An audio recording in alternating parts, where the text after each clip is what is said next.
Welcome to Historic Lullabies. I'm so glad you're here.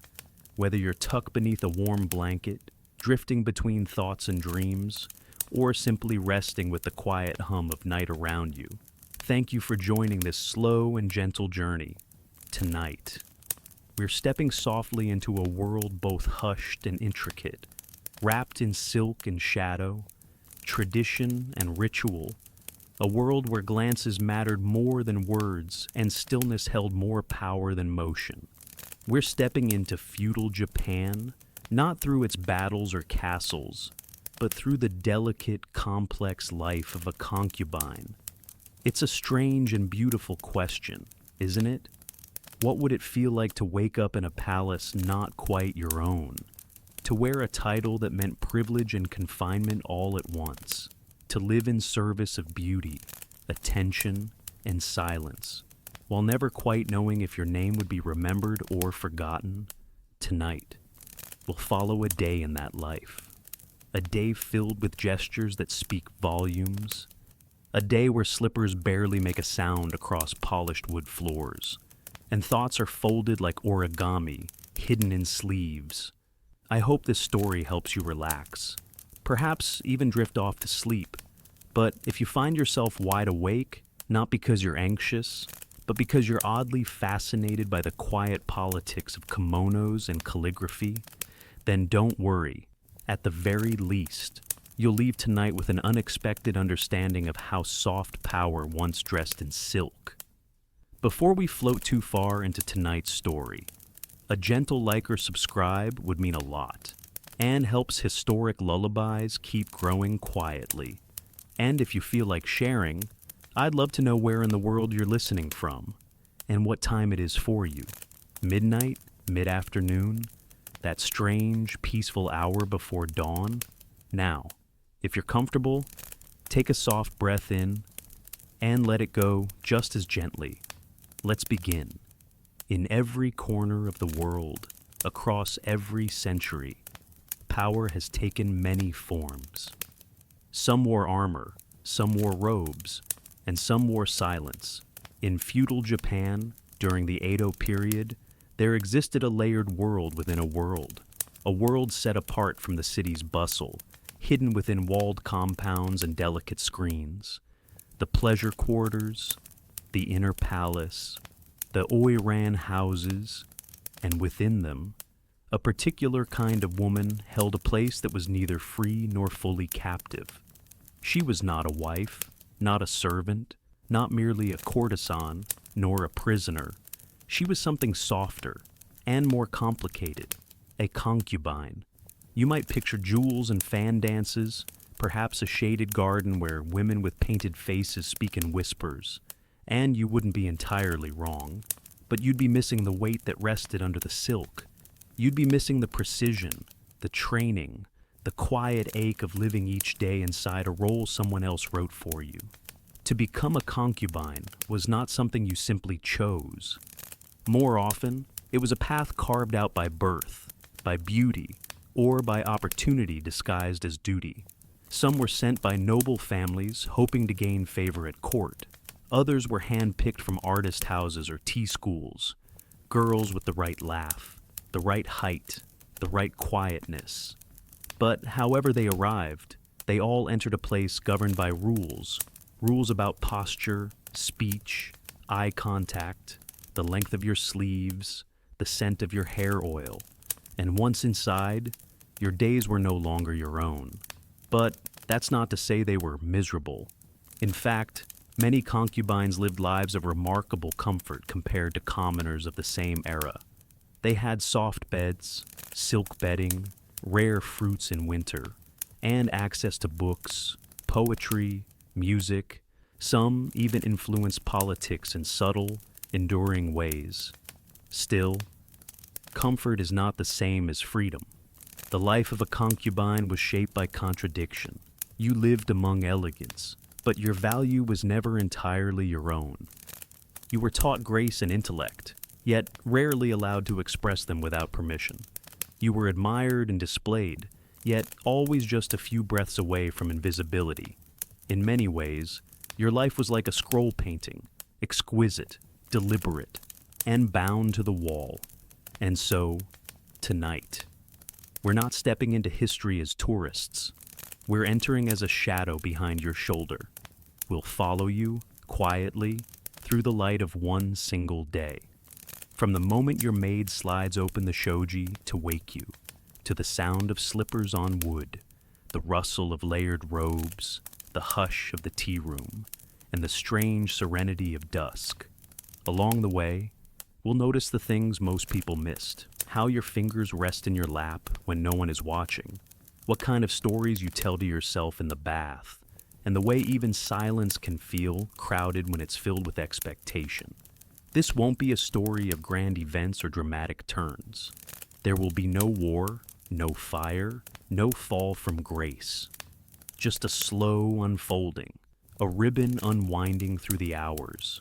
You may find that you forget the shape of the world around you, that you drift, that you rest, or perhaps, like the concubine herself, you stay still, while your mind slips quietly out the window.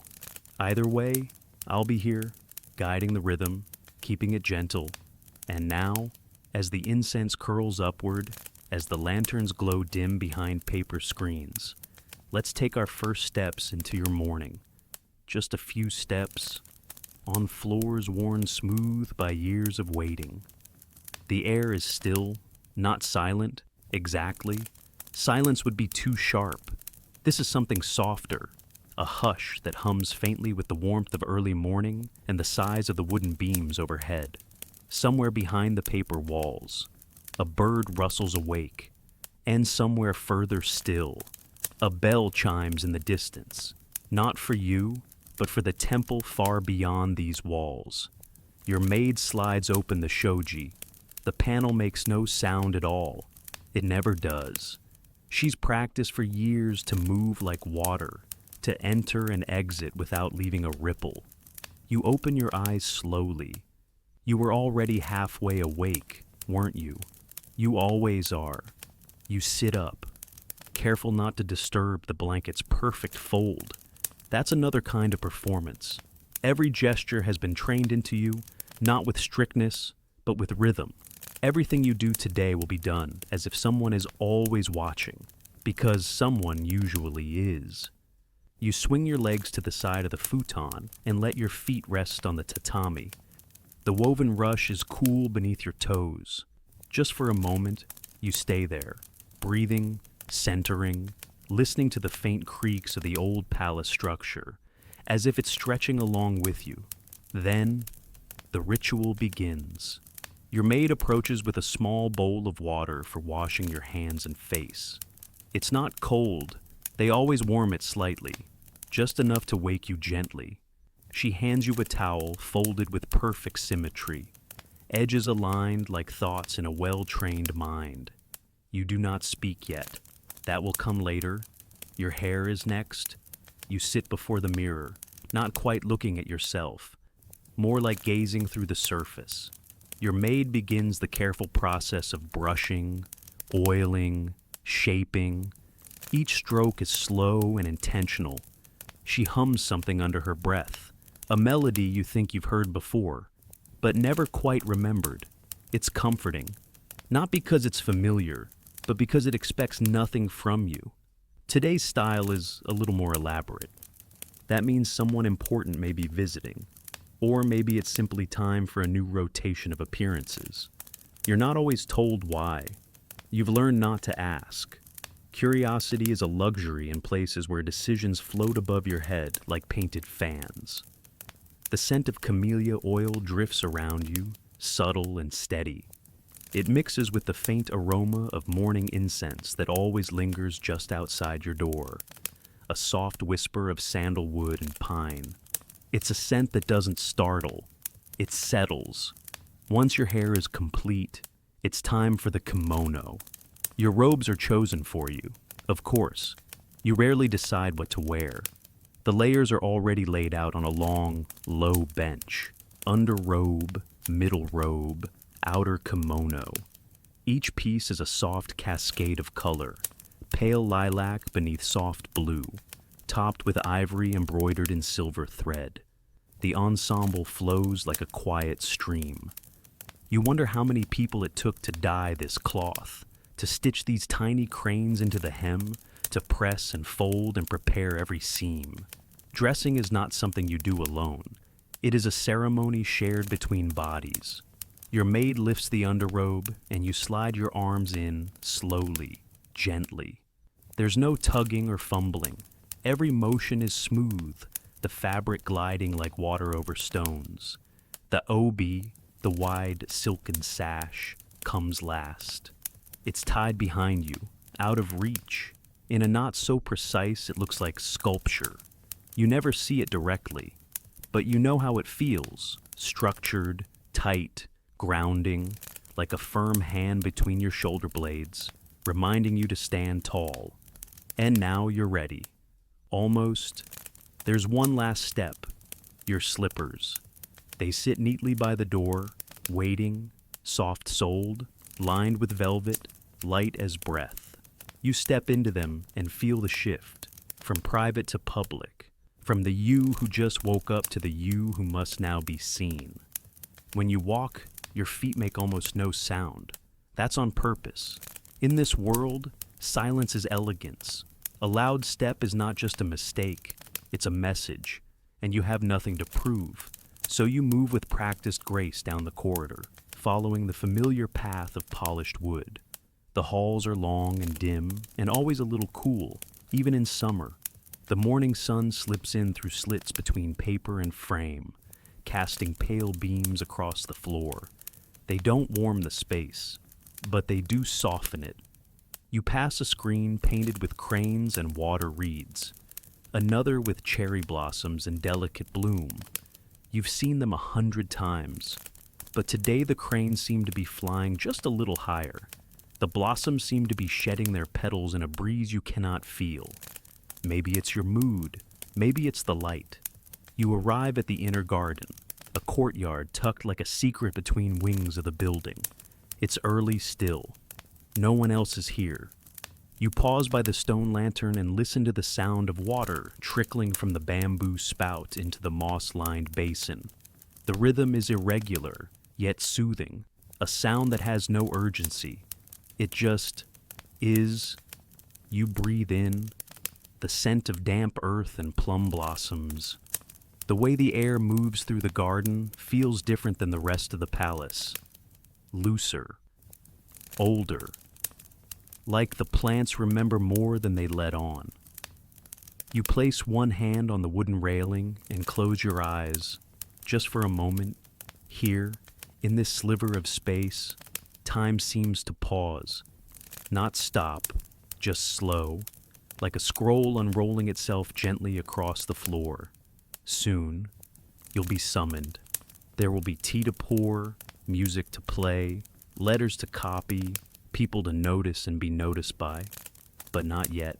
Not this breath. This one is yours. The breeze shifts, only slightly, and a single petal tumbles from an unseen branch above. It drifts through the open courtyard, like it's forgotten where it's supposed to land. You watch it fall, your fingers still resting lightly on the railing. And for a fleeting moment, you think, perhaps the petal envies you. It moves freely. You do not, but you don't resent it. Not really. You turn gracefully, because everything you do now is graceful by design, and begin the walk back through the inner corridors. The garden's quiet fades behind you, replaced by the faint patter of slippers and the soft, echoing creak of old wood. The palace breathes with you. Your next stop is the cosmetics room. It is not large, not ornate, but it feels sacred in its own way. There are no grand chandeliers here, no mirrors rimmed with light, just a low table, lacquered and polished, and a tray lined with careful tools, brushes, powders, combs, small dishes of pigment. The morning sun filters through the shoji panels, and the light is perfect, muted, forgiving, soft enough to flatter even yesterday's exhaustion. You sit again, posture straight but not rigid. Your reflection greets you, calm, composed, unreadable. That's the goal. This face is not quite yours anymore. It is a canvas, a performance, and you've become an artist. Your maid begins again, this time with a damp cloth, wiping gently across your forehead, cheeks, chin. Then comes the white base, made from crushed rice powder. It is dabbed on with practiced ease, turning your skin into porcelain. Not because your natural complexion was flawed, but because in this world, natural is not the point. You don't resist, you rarely do. Resistance here is not dramatic, it's subtle. A misstep in tone, a blink at the wrong time, a smile that shows too much self. No, resistance is quiet and easily erased. Next, the rouge. A soft touch of color at the lips, the cheeks. Nothing bold, just a hint, like something remembered rather than spoken aloud. Then the brows, drawn slightly higher than their natural shape. A gesture of elegance, of elevation, of distance. You've learned that even your eyebrows must suggest refinement. And then the final touch, a dot of red at the corner of each eye. It's barely visible, but you know it's there. A flourish, a signal, something between mystery and invitation. You glance at yourself, not to admire, but to confirm. Yes, this is the face you're meant to show today. It is not joyful or sad. It is serene, a mask of peace. But behind the paint, there's still you. You remember being younger, before you understood what all this meant. Back when you thought beauty was something that simply was, not something you maintained. You used to think a pretty girl would always be noticed. Now you know, being noticed is a craft. It's something you study, refine, control. There's a story behind each layer of this makeup, but you don't tell it. It's not meant to be told. It's meant to be worn. You rise. The robes shift with you, whispering across the floor, and your maid follows with a quiet grace that mirrors your own. Together, you return to the main corridor. There's a hum of movement now, distant footsteps, murmurs behind screens, the occasional clink of porcelain. The day has begun to stretch its limbs. You pause before a painted screen. This one shows a moon rising over a field of silver grass. The paint has faded in places, edges blurred by time, but it still holds its dignity. You stare at the moon in the painting and wonder if anyone else ever noticed the way the grass leans slightly to one side, as if bowing to the wind, to the moon, to whoever is watching. Maybe you're reading too much into it. Or maybe that's what this place does to you. It trains your eyes to find meaning in things that don't speak. A quiet bell rings from the far end of the hall, not urgent, but clear. That is your summons. You move again, slower this time, because pace is a language here. Haste suggests carelessness. Leisure suggests confidence. You walk the delicate balance between both. You arrive at the antechamber, where other women have begun to gather. Some are seated, some standing, all perfectly composed, each face painted in the same palette, each robe arranged with meticulous care. It is a garden of living dolls, and you are one of them. No one speaks loudly. Conversation, when it happens, is a kind of music, soft, lilting, meant to be heard without being listened to. Someone giggles, the light kind, like wind chimes. Someone else offers a compliment about a sleeve, a scent, a new hairpin. Compliments here are currency, and sometimes they're daggers dressed as flowers. You nod, smile, offer a polite phrase or two. You've learned to keep your words floating just above the surface, never too deep, never too revealing. You know that some of these women are kind. Others are not. Some are rivals. Others, allies. But all of them are performers in the same theater, reading from the same invisible script. A name is called, not yours. Not yet. Still. You straighten just a little more. One must always be ready to be chosen. You take your seat near the edge of the group, your hands fold in your lap, perfectly, of course, one atop the other, fingers aligned. It is not boredom that keeps you still. It is discipline, stillness. After all, can be louder than motion. You keep your gaze slightly lowered, never staring. Eyes that linger too long invite questions. Eyes that dart too fast suggest worry. You aim for the middle, the gaze of quiet presence. The kind of presence that is always there, but never disruptive. In this moment, surrounded by silk and stillness, you think, this is not a prison, but it's not quite freedom either. It's something in between. And sometimes, in that in-between, you feel yourself dissolve, not vanish, exactly, but blur at the edges, like a watercolor touched by rain. You stay where you are, quietly nested among others, each of you a still point in the rhythm of the palace. The chamber is wide and softly lit, with light trickling through latticed paper like watercolor brushed over cream. No shadows fall too harshly here. The room is built to keep its secrets in half light. In this space, time slows, not quite stopping, but stretching like warm silk pulled between fingers. No one fidgets, no one shifts. Stillness is a skill, and you've learned it well.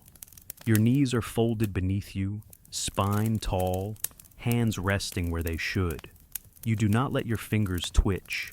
You do not adjust your robes. You have become fluent in the language of quiet presence. And like all languages, it requires practice, patience, posture. You used to think sitting still meant doing nothing. Now you know better. It is doing everything without letting any of it show. A rustle breaks the quiet. The door at the far end of the chamber opens with a hushed slide, and someone of rank steps through. You don't look up too quickly, just enough, just in time, just so. You keep your eyes soft, your expression neutral, not too eager, not too cold. This is not a performance for applause. There will be no cheers, no curtain call, but you are performing all the same. The visitor surveys the room, exchanging nods, perhaps stopping here or there to say something light. You are noticed only if you are meant to be. Sometimes that means being praised. Sometimes it simply means being remembered. You have been both. Today, you are not called forward. You remain in your place, part of the scenery, decorative, serene, dependable. Some might feel relief, others, disappointment. You feel neither. Or if you do, you tuck it away so neatly that even you forget where you put it. Later, the room begins to empty. The other women drift off in pairs or alone, each one returning to her own rhythm, her own thread in the long fabric of the day. You rise slowly, with care. Your knees complain, but softly. You do not wince. Even your discomfort is private. You return to your quarters, which are neither grand nor plain. A few painted scrolls, a low table with a delicate cup, a wooden box for hairpins, another for letters. There is a quietness here that feels different from the silence of the formal rooms. Less heavy, less watched. It's not privacy exactly. Nothing here is truly private, but it's the closest thing to it you're likely to find. You kneel beside the table and pour yourself a small cup of tea. The tea is warm, faintly floral, just enough to stir the edges of your thoughts. You don't rush it. Tea is not about quenching thirst. It is about pacing your presence, about anchoring yourself in a moment that could otherwise slip by unnoticed. You sip slowly. One breath in, one breath out. Outside, you hear the wind playing in the courtyard garden again. It brushes against the wind chimes strung in the eaves, 3 soft notes, never the same way twice. You wonder if anyone else listens to them, or if they're only there for you. You pull your writing set closer, a narrow tray with ink, brush, and paper. You don't always write with purpose. Sometimes you write for the rhythm, for the weight of the brush in your hand, for the way the ink spreads slightly as it touches the page, like a secret being revealed too slowly to understand. Today, you write a poem, a short one, no names, no dates, just a line about the scent of camellia blossoms after rain. No one will read it. You won't even keep it. But for these few minutes, you exist as the version of yourself that needs no gaze to feel real. You let the ink dry and fold the page gently. Once, then again. You place it back in the wooden box with the others.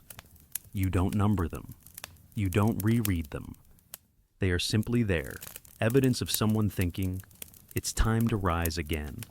There are duties to fulfill, none grand, none loud, a music lesson, a task of translation, copying a poem from an older text into a cleaner hand, a review of flower arrangements for the seasonal display. Nothing urgent, nothing you can get wrong in any obvious way, but still, you approach each with the same quiet diligence you've learned to live by. In the music room, you take your place by the koto. The strings are freshly tightened. You adjust the silk picks on your fingers and place your hands lightly over the instrument. You don't play yet. You listen first. The room has a tone. Every space does. A feeling in its breath. You wait until yours matches it. Then, you begin. The music is not grand. It is not meant to be. It is delicate, fluid, a sound that fills the corners gently, like water rising in a shallow dish. The melody meanders. You don't rush it. You let it wander where it will. And in that moment, there's no audience, no performance, just you, the strings, and the stillness between notes. When the lesson ends, the instructor nods. He says little, as always. That means it was good, or at least good enough. You bow and rise and carry the silence with you. The rest of the day unfolds like fabric being pressed, one crease after another, smoothing over time. You are a seam in that fabric, barely visible, but necessary. You're not sure when it became comforting, that thought, but it has. Stillness, once difficult, has become its own kind of strength. And now, as the sun begins to slide lower in the sky, golden light turning pale and cool, you make your way back to your room once more. You do not rush. The corridor is long, quiet, familiar, and your slippers whisper with every step. Your room greets you like a shadow that knows your shape. The light has shifted now, thinner, cooler, bending through the paper walls in long, slanted beams. Dust floats in the air, catching gold like it doesn't know it's just dust. You step inside slowly, sliding the door closed behind you with the gentlest touch. Even that, even now, is done with intention. You've learned not to let doors close themselves. There's no one in the room but you. And yet, you feel the gaze, not from the ceiling, not from the floor, but from somewhere in the space between. The way the walls seem to listen, the way the cushions remember how you sit. You know this sensation well. It's not paranoia, it's preparation. Because being watched isn't always about eyes. You kneel once more at the table. The tea is gone, the ink is dry. The folded poem lies quietly in its box, as if nothing happened between its creation and now, but you remember. You always do. You've begun to understand that the most difficult part of your role is not what you say, or do, or wear. It's how you exist while being observed, not just when someone is present, but when they might be, when they could be, when they almost certainly are. In this world, attention is currency. Being seen is never neutral. It is either reward or risk, sometimes both. So, you have trained yourself accordingly. Your back is always straight, but never stiff. Your eyes are always soft, but never blank. You smile when appropriate, but not too wide. You look up, but only when expected. And when you don't know what's expected, you do nothing at all.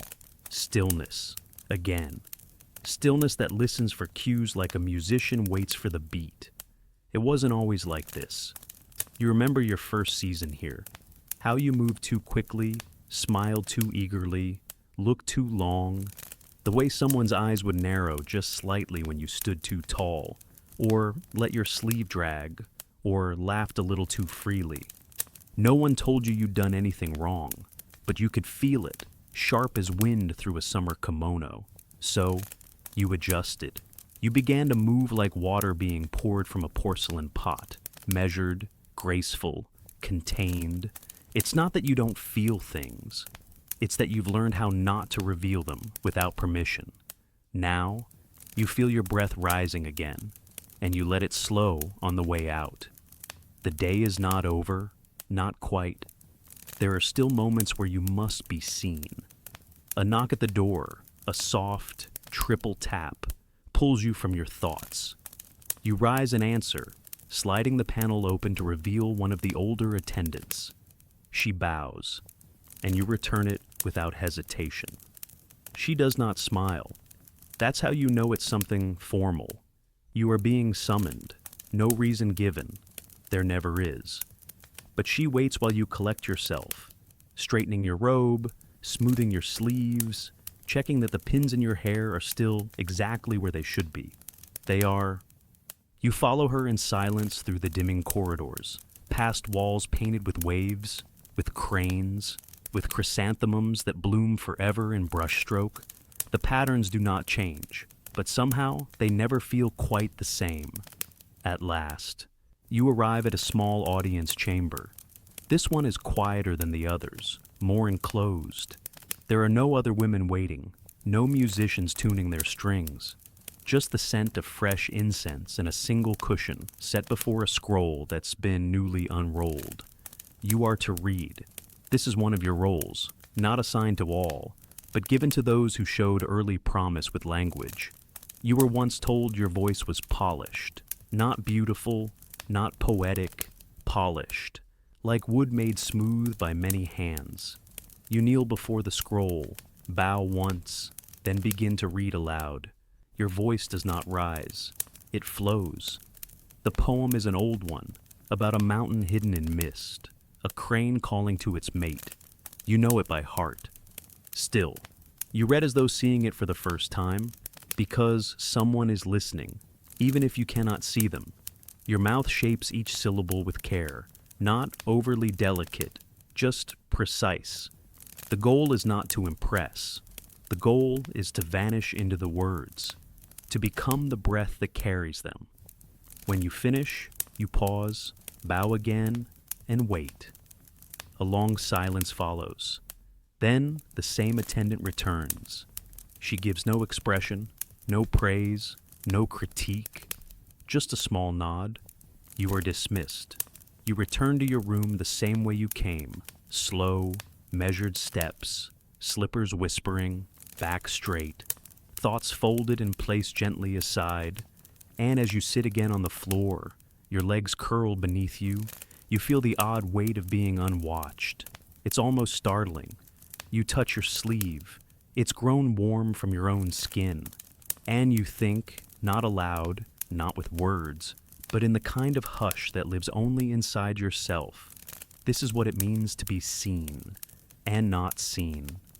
This is what it means to become both mirror and fog, because in this place, to be watched is to be shaped, and you have learned how to hold your shape, even when no one is looking. Evening arrives quietly, like someone who doesn't want to be noticed. The light fades without announcement, turning golden, then blue, then something else entirely. A kind of silver softness that only exists in places like this. The shadows lengthen along the floorboards. Lamps are lit, but never all at once. Just one, then another, as if the night must be invited inside politely, not startled into entry. You sit again by the window, your hands folded, your eyes half lowered. Outside, the garden is still. The last petal from the plum tree has fallen, unnoticed. A breeze teases the edge of the shoji screen, but does not move it. Even the wind here has manners. Inside the walls of the palace, everything shifts into its evening rhythm, slower, more deliberate. Voices, if they come, arrive only in murmurs. Footsteps are rare, laughter is rarer, and yet the space is full. This is not empty quiet, it is formal silence, the kind that carries intention. You've come to know its weight. It is the silence between words, where meaning gathers like mist, the silence that follows a poem, not because no one has anything to say, but because the words are still echoing. The silence of the dining hall before a dish is served. The silence of the inner courtyard after a single note of music has faded. Not absence, reverence. You didn't always understand the difference. When you were new, this stillness unnerved you. You mistook it for coldness, for disinterest. You tried to fill it with conversation, with smiles, with gestures too large. And in doing so, you disrupted something delicate. You learned, slowly, quietly, painfully, at times. Now you know, in this world, silence is conversation. It is where everything unsaid can be heard. You rise, there is a dinner to attend. It's not a feast, not a celebration, just a small, structured meal. A gathering of a few favored women, held in a narrow chamber lit by 2 oil lamps and a single hanging scroll. The meal is not about food, it is about presence. You take your place without being told. You know where you belong in the arrangement, not too near the head, not too far toward the edge. Your cushion is waiting, your bowl is placed just so. There are 5 others seated with you. One of them nods to you in acknowledgement. Another doesn't meet your eyes. That too is a language. The meal begins in quiet. A single dish, rice, folded with sesame and flecks of plum. Then another, pickled vegetables, perfectly arranged. Then soup, so clear it reflects the ceiling beams. You eat slowly because you must, but also because you want to. Here, no one rushes, no one talks with their mouth full, no one talks much at all. And yet, again, nothing feels empty. Each motion is its own expression. The way someone lifts their chopsticks, the pause before they taste the next bite, the angle of a head tilted in thought. Conversation exists in the spaces between actions. Sometimes, a soft remark is made. She has a new obi today. Or, the calligraphy this morning was very fine. Nothing pointed, nothing personal. The comments float, unanchored, like blossoms on a pond. No one pushes them, no one drags them down with deeper questions. That would be too direct, too loud. You smile when appropriate. You sip your tea at the right moment. You keep your shoulders gently angled toward the center of the room, never too withdrawn, never too forward. You are part of the stillness. You begin to realize how much effort this takes, how much balance lives beneath the surface. Being poised is not the same as being relaxed. It is a form of attention. It is a discipline that lives in your bones. A drop of soup slips from your spoon and lands silently back in the bowl. No one reacts, but you feel it. The tiniest ripple of error. You recover smoothly. The meal ends with a final cup of warm tea, green, light, fragrant. The woman beside you compliments the ceramic cup. You echo her observation with a nod. The conversation ends there. That's enough. You rise with the others, all of you moving as one, as if choreographed by the same invisible hand. You bow, you retreat. The room empties like a tide pulling back, slow and deliberate. And once again, you are alone. But the silence follows you. It clings to your sleeves, your hair, your footsteps. It has become part of you. You walk back through the halls as the lamps flicker in their niches. The walls no longer echo. They absorb. You pass familiar doors, familiar screens, familiar shadows. and still. Not a word. You don't mind. You've come to prefer it. There is a kind of comfort in knowing that not everything must be named aloud, that not every thought needs to be translated into speech, that sometimes existing quietly is enough. You return to your room. The tea tray has been cleared. Your futon has been laid out, neat and pale and waiting. You kneel one last time, this time not out of duty, but habit. You light a single stick of incense, plum blossom, and place it in the holder by the window. The smoke rises, curls, vanishes. You watch it for a while, and then, softly, almost silently, you lie down. The ceiling above you is simple, wood, polished smooth by years of invisible glances. You rest your hands over your middle, not clenched, not open, just there, and you listen. To the silence, to everything it holds, to everything it allows you to feel, to all the things that don't need to be said in order to be real. Sleep does not arrive immediately. You lie in the stillness, eyes half open, watching the wooden beams above as if they might shift or speak. The ceiling doesn't change. It never does. But something in your chest moves, gently, like the tide pulling at your ribs. You turn your head, only slightly, to face the window. Outside, the sky has darkened to deep ink. No stars, just a smooth, soft black. The kind of darkness that seems to absorb sound. The kind that listens. You sit up slowly, not because you're restless, exactly, but because your thoughts are still walking somewhere you haven't caught up to. You rise, silent as ever, and move to the low writing table near the corner. The lamp is already lit. The paper is already waiting. No one told you to write tonight, but no one needs to. You don't write for duty, not these words. You open the lacquered box, the one that holds the thinner, softer paper, the kind that feels more like cloth than parchment. It's delicate, too delicate for official notes or practice poems. This paper is for something else.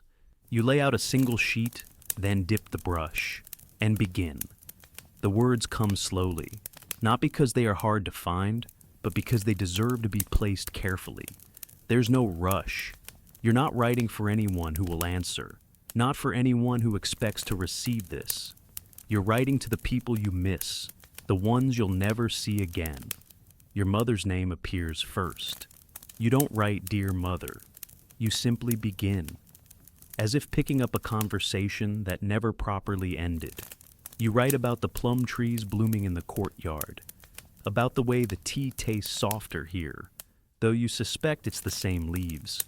You write about the sounds of slippers in the hallway, and how they sometimes remind you of the sound your aunt used to make walking across the old wooden porch. You mention a poem you read last week, something about cranes. Again, there are always cranes. You don't explain why it made you cry. You simply write, "The second line stayed with me longer than I expected." You pause, let the ink settle. You write to your sister, too, the one who was always louder than you, wilder, but kinder in her own unruly way. You wonder what she would say if she saw you now, in these robes, with this painted face. Would she tease you? Would she understand? Maybe both. You think she would have hated the silence here. And maybe you write these letters because she never had the chance to live long enough to learn to love it. You fold that page carefully, then reach for another. This one, you're not sure who it's for. Someone unnamed, a version of yourself, perhaps, or someone who might one day find these pages long after you've gone, not to judge them, not to warn, just to be heard. You write about the small, almost invisible rituals that make up your life, the brushing of sleeves, the soft click of hair ornaments as you turn your head, the way even your breath feels choreographed now, slow, shallow, perfectly measured. You write about the ache that lives in your spine after kneeling too long, about the way your smile sometimes arrives half a moment too late, and how you practice it in the mirror after. Not because you want to deceive, but because you want to get it right. Because precision is safety. You don't write with bitterness.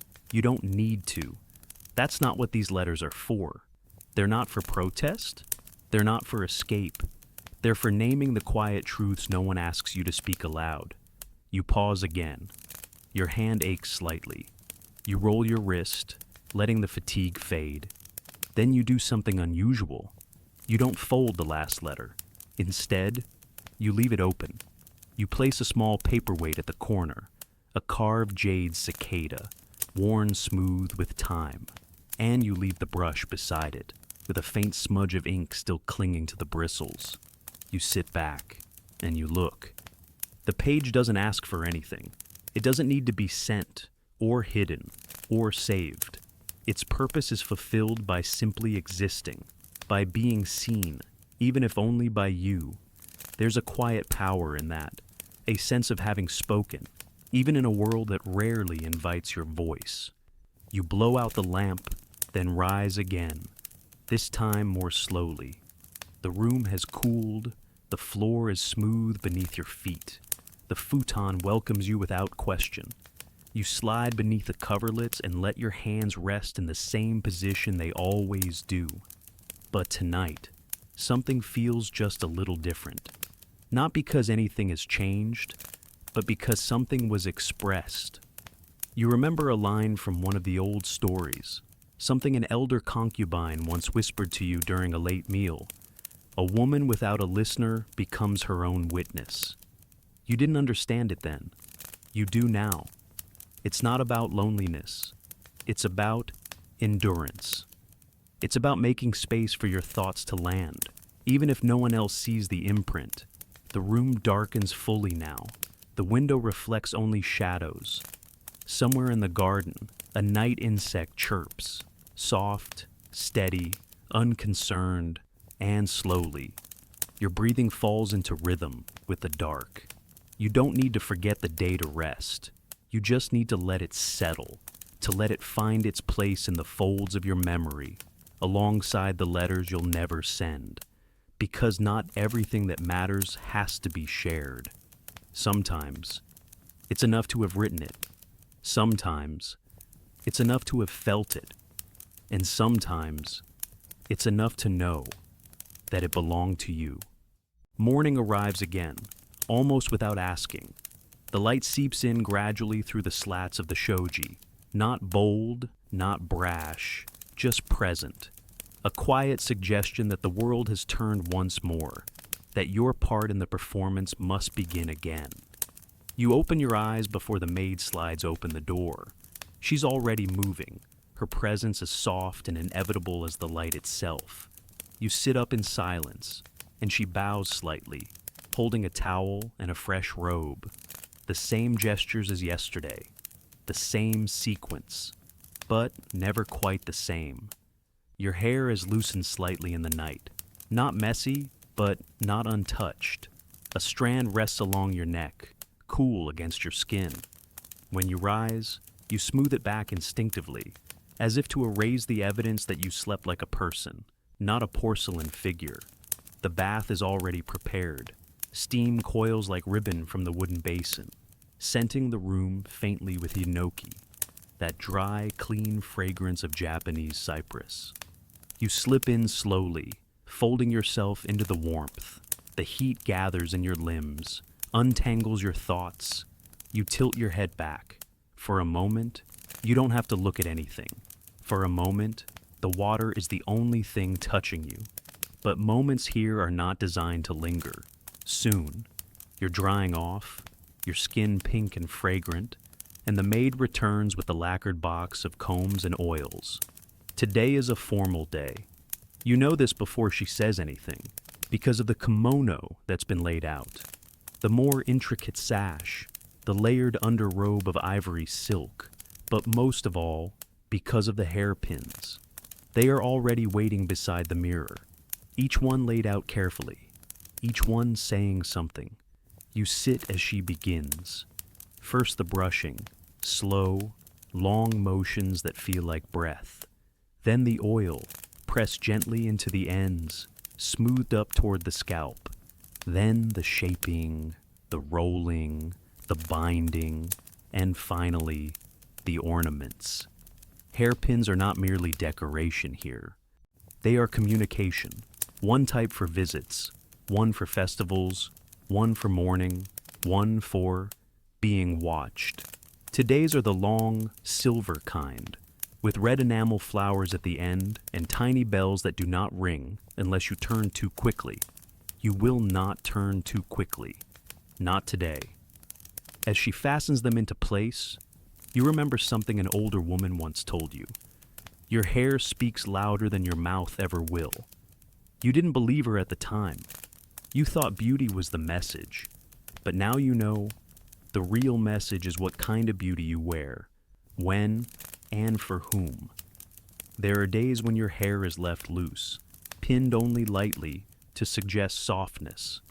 Other days, it is sculpted into complex shapes, meant to be admired, never touched. And sometimes, the pins themselves do the talking. A chrysanthemum for discretion, a camellia for status, a plum blossom for endurance. You wonder what your hair says about you today. Perhaps she knows her place. Perhaps she might be asked to dance. Or maybe she's not to be underestimated. You rise when it's finished, the weight of the hairpin steadying you like a crown. Your neck straightens slightly, your steps lengthen. The sway of your sleeves becomes part of the rhythm. It always does. You return to the mirror before you leave the room, not to admire, but to check. Everything aligned, everything in place. But behind the reflection, behind the soft lashes and pressed lips, you see it, just for a second, a thought flickering beneath the surface. You know things you're not supposed to. You know who looks where and when. You know how often the palace steward visits the north wing, though he never says why. You know which girl hasn't received a gift in weeks, and how carefully she hides her disappointment. You know how to read the tilt of a teacup and the silence after a compliment. And you know which hairpins mean what. You've become a collector of patterns, of whispers, of glances that never quite arrive.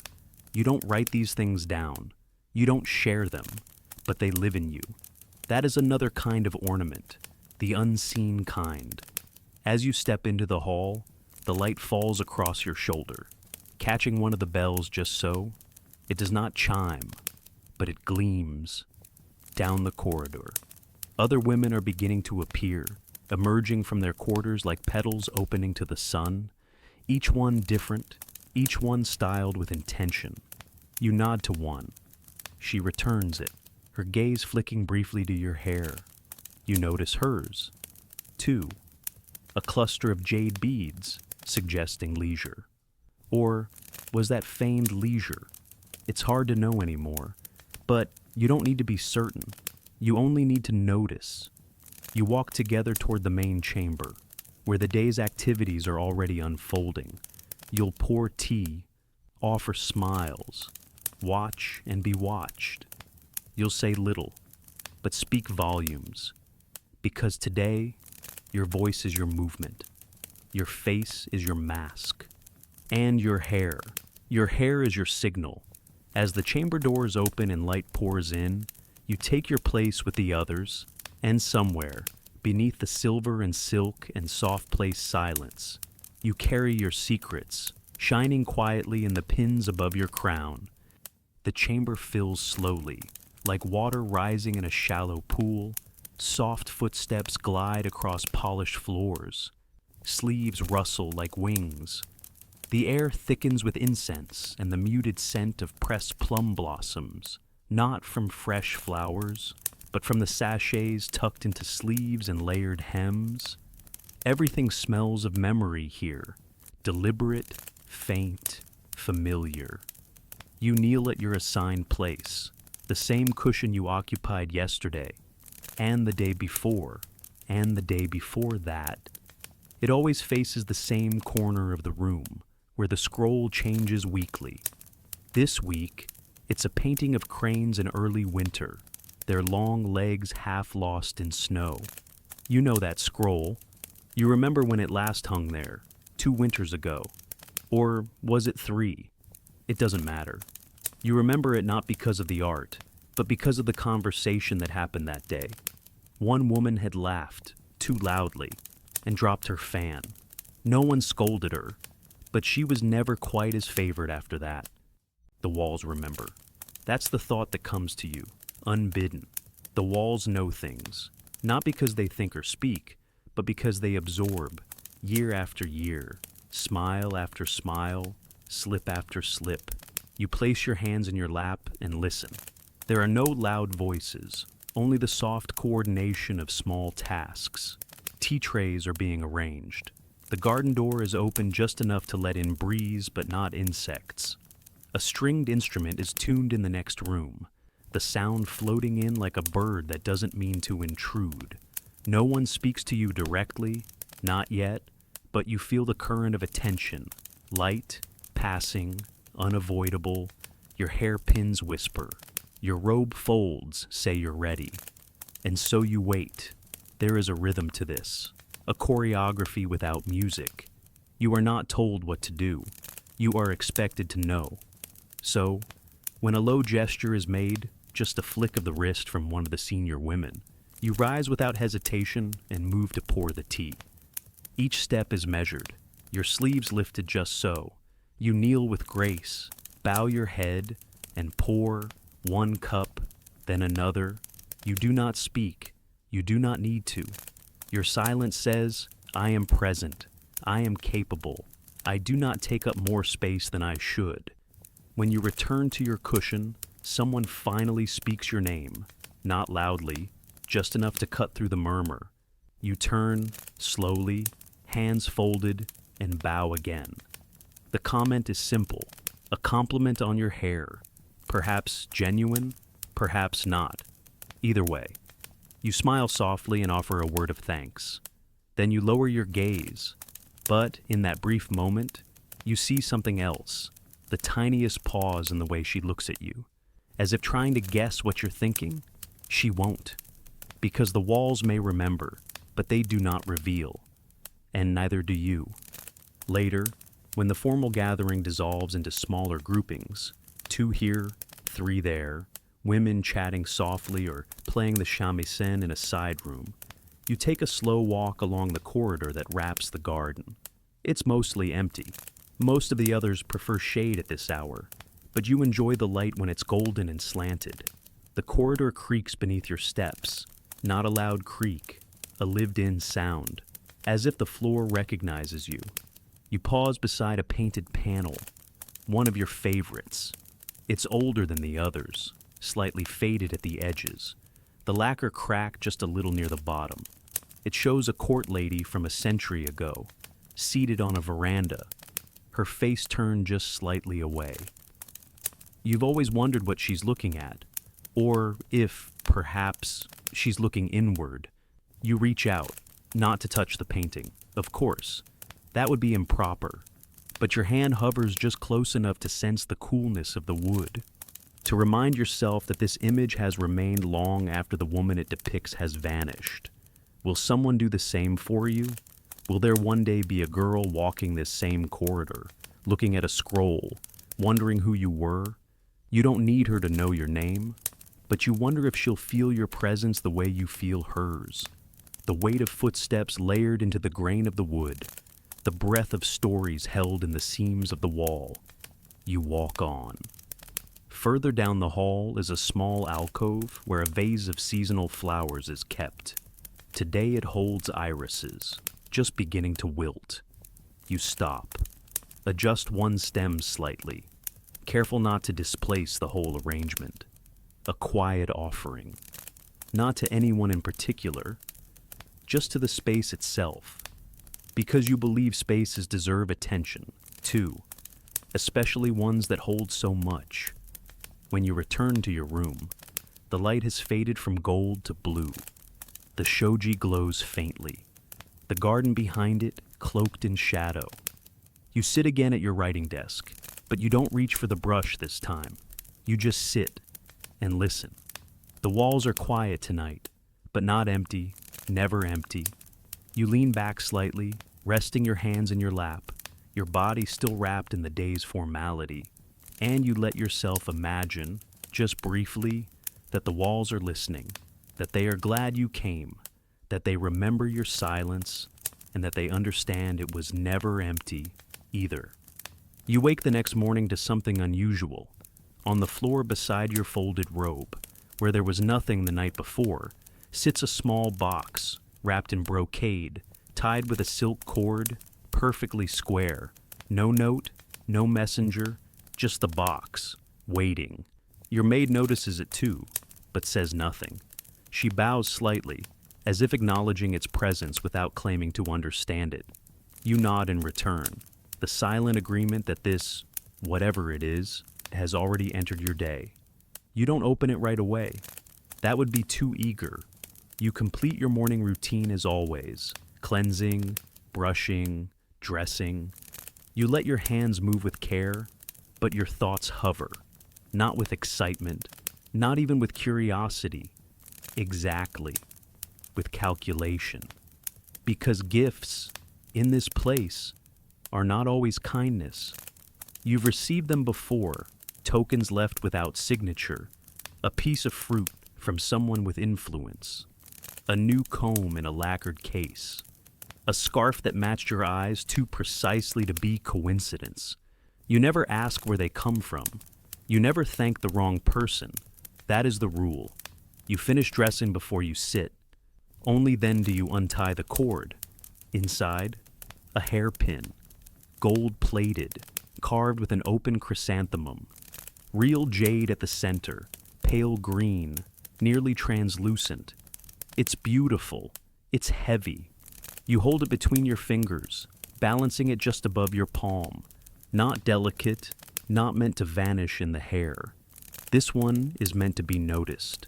Your maid watches your face for a reaction, but you offer none. You simply place the pin on your dressing tray beside the others. Then you choose a simpler one for the morning, silver with no stones. You say nothing. She says nothing, but you both understand. The real weight of the gift is not in the gold, it's in what it asks. That's how it always is here. The best gifts don't come with instructions. They come with expectations. You wear the simpler pin and carry on with your morning duties.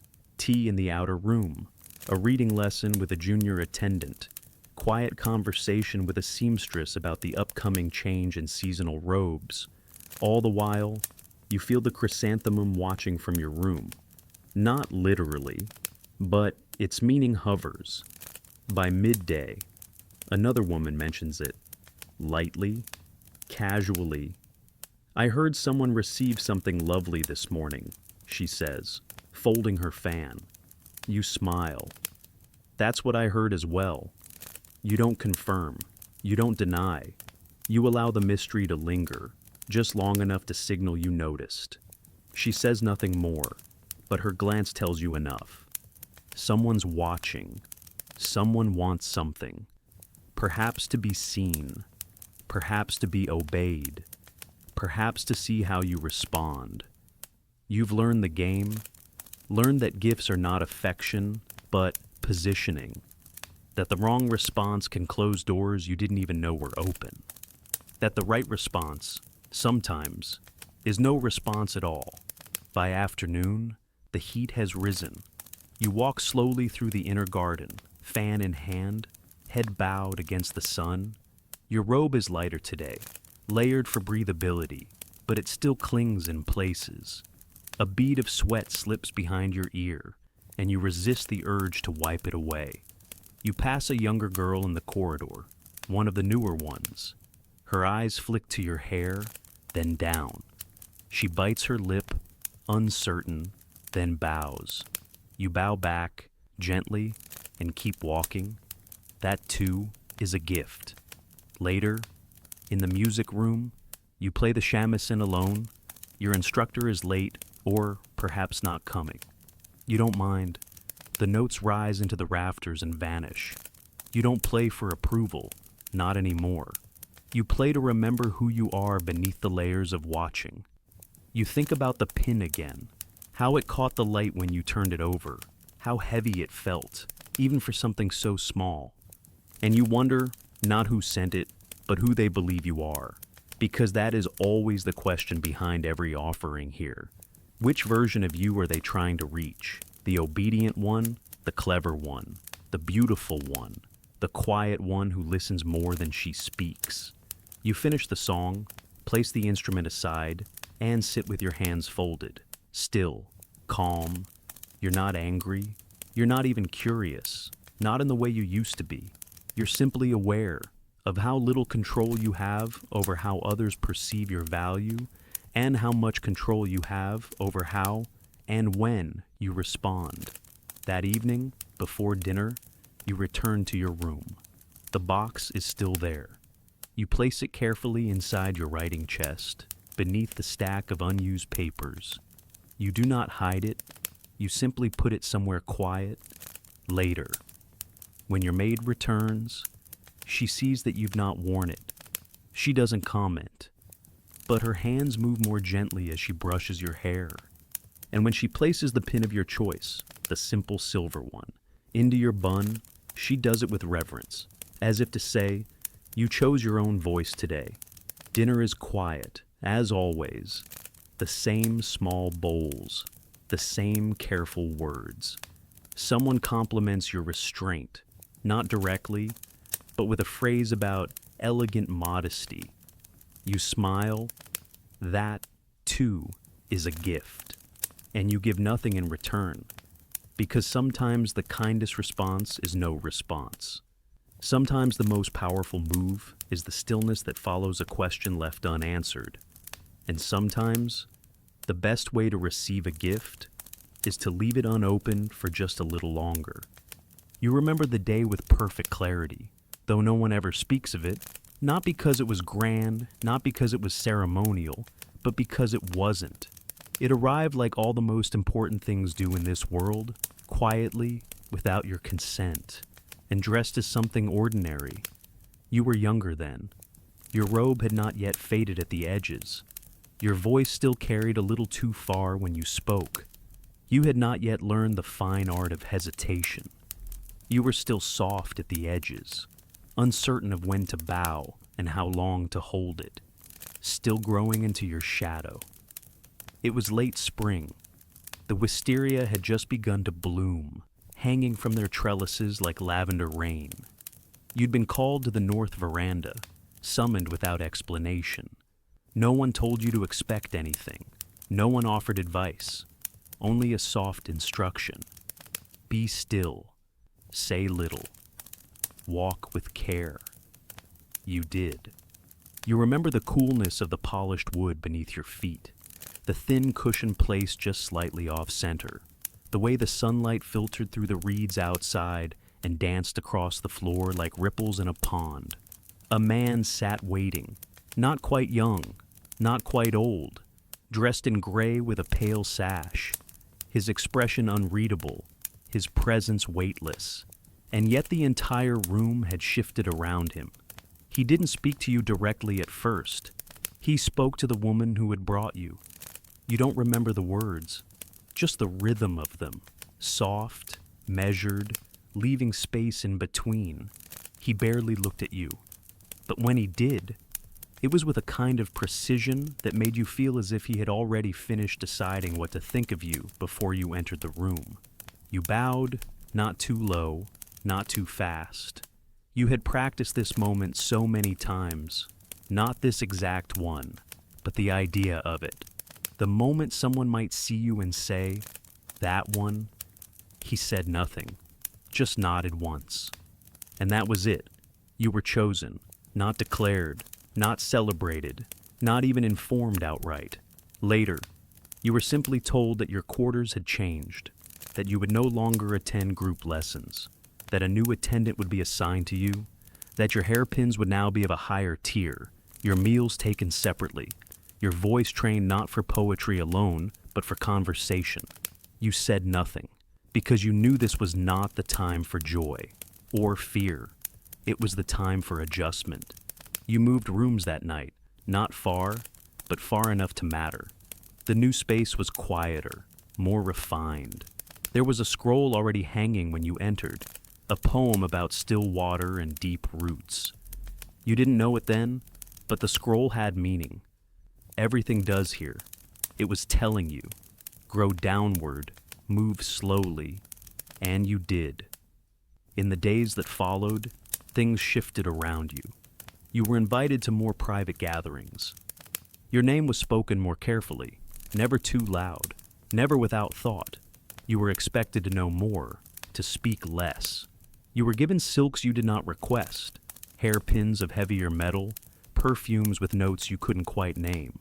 There were glances, from others, some curious, some cold, and you understood, perhaps for the first time, that rising in this world does not mean being lifted. It means learning to float, to drift gently upward without creating a ripple. There were benefits, of course, comforts you hadn't imagined, books no one else could borrow, time in the garden without permission, dishes served warmer, with slices of fruit arranged just for you. But there was a cost, too. You could no longer blend into the background. You were always being noticed, and therefore always being measured. And what people notice, they often envy. You found yourself becoming quieter, even in silence.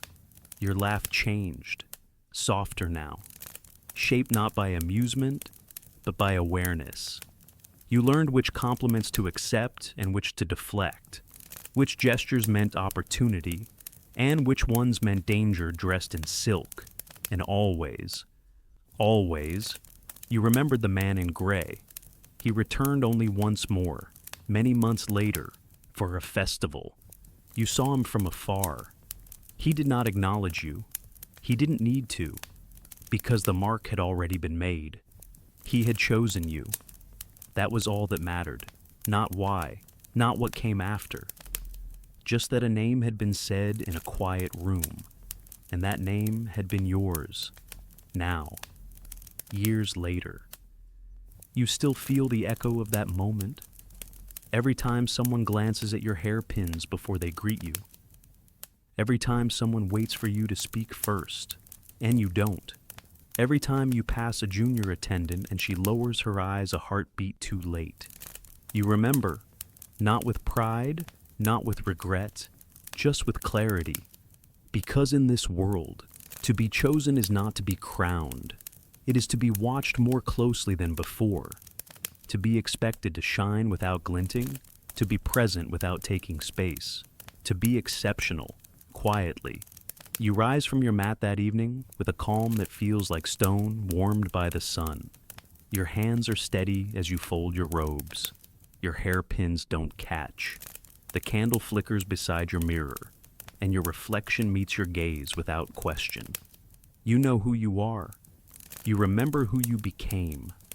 And you carry that memory not like a banner, but like a thread sewn into the lining of your sleeve, invisible, but always there. The next morning is colder than usual, not by much, just enough that you hesitate for a breath before leaving the warmth of your futon. The floor feels firmer beneath your feet. The light coming through the shoji is thin and gray, as if the sky itself has not quite woken up. You move quietly, carefully, as always.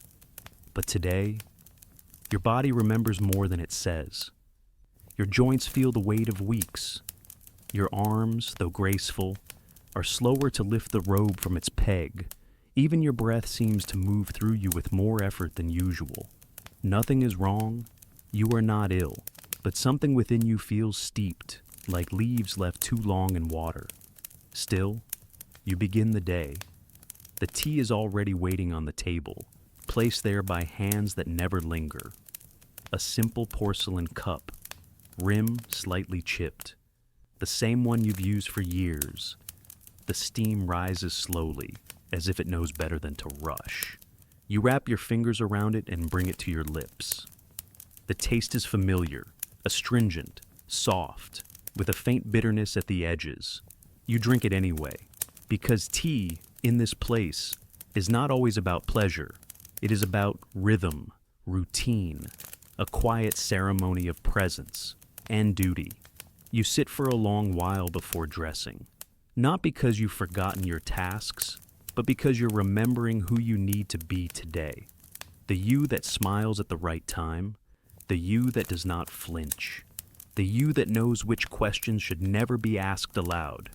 Once your hair is pinned and your face is composed, you leave your quarters and step into the corridor. The silence greets you like a familiar song, the creak of the floorboards, the sigh of the doors, the brush of your sleeve against the wall. You don't hum, but if you did, it would be in this key, muted, low, unhurried. There is a gathering this morning. You've been asked to assist, not because you are needed, but because your presence completes the picture. The room is already arranged when you arrive. Cushions in a crescent, a low table for pouring tea, fresh inkstones set neatly beside unopened scrolls. The windows are open slightly, just enough to let in the early winter air. It carries the scent of cedar and something else, something cold and distant, like stones soaked in moonlight. You take your place without being told. You kneel, fold your hands, and wait. One by one, they arrive, 3 women from the inner quarters, 1 scholar, and a young girl in training. The girl glances at you with nervous admiration. You do not meet her gaze for long, just enough, just a flicker of permission. Then you begin the tea. Each movement is a thread pulled taut, not stiff, but sure. Lift the teapot, pour precisely. Wipe the edge of the cup before placing it down. Bow, but not too deeply. No conversation, not yet. This part is sacred. The girl receives her cup last. You see the way her hands tremble slightly as she accepts it. You remember that once? The weight of porcelain when your fingers weren't sure they belonged? You turn back to your own cup. It's still warm. You sip, and again. The taste is familiar. The same bitterness curled around the edges, like a lesson that refuses to sweeten with time. You drink it anyway. The others begin to speak in soft tones, polite subjects, the upcoming poetry recitation, a new robe being dyed in a difficult shade of green, the possibility of snow before the end of the month. You smile when appropriate. You respond with care. You say nothing unnecessary, but you are listening, always listening. Someone mentions a change in the household schedule, a name reassigned, a room moved, a new rotation of duties, the kind of shift that happens without comment but changes everything. You don't react, but later, when the gathering dissolves and the women float away in separate directions, you remain alone with the tea tray. You begin to clean up, each movement as precise as the ones that came before. But there is a difference now, a slight tension in your shoulders, a pause in your breath. You know what's coming, not today, not tomorrow, but soon. Something is shifting beneath the surface. You can feel it, a ripple in the stillness, the kind that always comes before the water breaks. You finish your tasks and carry the tray back to the kitchens. The hallway is empty. The air is colder now, more biting. You welcome it. It sharpens your thoughts. In your room, you remove your outer robe, fold it carefully, and sit at your writing desk. You do not pick up the brush. Instead, you rest your hand on the wooden surface and close your eyes. The taste of the tea still lingers on your tongue. You wonder, not for the first time, whether the bitterness is in the leaf or in the cup, whether it was always there or whether you've simply learned to expect it. You think of your mother again. How she used to say that the best tea was the one that surprised you, not with sweetness, but with balance, with depth, with warmth beneath the sharpness. You try to remember when you last felt that. It has been a while, but still, you drink it. Because sometimes duty is not what others ask of you. Sometimes it is what you do when no one's watching. when the tea is lukewarm, when the day is dull, when no one thanks you for being steady, and you stay steady anyway. You rise, cross the room, and slide open the window just a little. The cold rushes in. You breathe it deep, and in that breath, you feel something loosen. Not your roll, not your robe, but something quieter, something beneath it all. You close the window gently, then return to the center of the room. There is stillness waiting for you, and in it, the faintest echo of a sweeter cup. She appears quietly, like most things in this place do. A girl, no older than 15, maybe 16, crouched at the edge of the inner garden, her fingers brushing the stones that line the path. Her robe is too bright, her hair too loosely tied, her posture too uncertain to belong here fully. She is new. You know this instantly. You watch her from your open window, unseen. She has not yet learned where to place her gaze. It wanders toward the trees, toward the clouds, toward whatever catches light. She kneels in a way that would earn a correction, her ankles too close, her hands resting on her thighs instead of folded. She looks unguarded, and you feel something stir. Not irritation, not envy. Something older, something softer. A kind of remembering. You do not know her name yet. That will come. Names are rarely the first thing we learn about one another here. We learn through posture, through timing, through what a person looks at when no one is speaking to them. She's looking at a dragonfly now, wings glinting as it dances above the stone basin. She follows it with her eyes, tilting her head slightly, smiling just at the corners. That smile, that slight, untested joy, is what breaks you open for a moment you didn't expect. You remember being that girl. You remember the weight of not knowing who was watching, and the freedom that came before you realized you were always being watched. Later that afternoon, you pass her in the hallway. She's walking quickly, unsure of whether she should bow or keep her eyes down. You meet her halfway, not with words, just with a nod, a soft tilt of the head, enough to say, "I see you." She bows too quickly, almost stumbles, but she catches herself. There's a flash of apology in her eyes, but you offer none in return, just a tiny smile, as brief as breath. Before you walk on, that night, you find yourself thinking about her again. She is not the first. She will not be the last. But something about her presence stays with you. Perhaps because you've been here long enough now to recognize the shape of a beginning, to know how it feels to be poured into a mold that still doesn't fit, and how long it takes before the edges start to harden. You remember your own beginnings. You remember the girl you used to be, curious, too loud, too fast, eager to please. You remember the nights you practiced bows in secret, the way you used to recite polite phrases under your breath until they sounded like they belonged to you. You remember how badly you wanted to be chosen, and how deeply that desire hollowed you when it came true. Sometimes, you wonder what she would think of you now, that earlier version of yourself. Would she be proud? Would she be frightened? Would she recognize you at all? You rise from your cushion and light the lamp. The room glows in its familiar, amber hush. The reflection in the mirror greets you with the same painted face, the same arranged hair, the same precise stillness. But something in your eyes tonight is different. Not softer, not harder, wider, the kind of gaze that sees itself from somewhere far away. You take a piece of paper from your writing set. Not the delicate kind, the heavier sheets used for messages or memorized poems. You dip the brush in ink and begin. Though you're not sure if this is a letter or simply a thought being stretched across the page, you write a short verse, not your best, not your most careful, but one that carries a kind of truth. The girl in the glass watches the girl in the garden, both pretending not to see. You let the ink dry, then fold the paper once. You do not seal it. You leave it on the low sill near the window, not hidden, but not displayed. A quiet offering. A poem left like a bowl of water. It may be found, it may not, but it is there, just the same.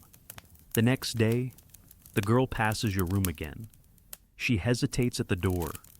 Just a moment, long enough to see the folded paper. Long enough for you to know she saw it. She doesn't touch it. She bows, almost correctly this time, and keeps walking. And you let her. Because here, in this place, we do not rush what must take root. Growth is not made through declarations, but through gestures repeated, day after day, until they become the shape of who we are. And so you watch her bloom quietly. You notice her walk slowing, her hands finding stillness, her eyes lowering not from fear, but from understanding.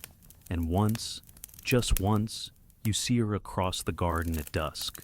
Her gaze lifted, her face calm, her posture almost perfect. She looks toward you, and this time, you smile first. Because sometimes, the most generous thing you can offer someone is the space to become themselves, without hurrying them, without shaping them too soon, because you remember, and because someone once did that for you. The night settles slowly, brushing everything it touches with silver. You return to your room later than usual. The hallways are hushed, emptied of movement, their wooden beams sighing with the weight of another long day. Lamps flicker low in their corners, casting shadows that stretch across the floor like silken threads. You move through them without sound, your slippers tracing patterns no one else will see. When you reach your quarters, the paper door glows softly in the moonlight. You pause before sliding it open, not because you hesitate to enter, but because something holds you there, a quiet reluctance to cross from performance into solitude, as if, in this pause, you might catch a glimpse of yourself still seated on the other side, waiting, breathing, watching the same moon from behind a thinner veil. Inside, the room is as it always is, neat, dim, familiar, but tonight, it feels wider. You kneel by the window and open the outer screen just enough to let in the night air. It arrives cool and clean, carrying the scent of earth, of distant pine, and something faintly metallic, the whisper of frost forming in the dark. You sit with your hands in your lap, the sleeves of your robe pooling like ink around your wrists, and you let yourself be still. Outside, the garden is washed in silver. The stones gleam. The pond holds the moon like a secret it was trusted with. A breeze moves through the bamboo, and you watch it bend, not in defiance, but in grace. You wonder what it would be like to live out there, in the open, beneath the stars, to wake with the sun and sleep without a roof, to stretch your limbs fully, to speak when you pleased. It's not a wish, not exactly, just a curiosity you let settle in your bones for a while. Then you close your eyes, and in that darkness, you see yourself again, not as you are now, composed and polished, but as something simpler. The girl in the garden, the girl with hands in the dirt and wind in her sleeves, the girl who used to dream without knowing she was dreaming. You haven't forgotten her, but she visits you less often now. You open your eyes again and look toward the paper door. The moonlight falls across it in uneven bars, casting soft stripes that shift with each flicker of wind. You can see your own silhouette on the screen, faint, imperfect, blurred at the edges. The shape of your body, curved in stillness, layered in shadow. You do not move, you simply observe. And for a moment, it feels like you're outside yourself, watching, not judging, just noticing.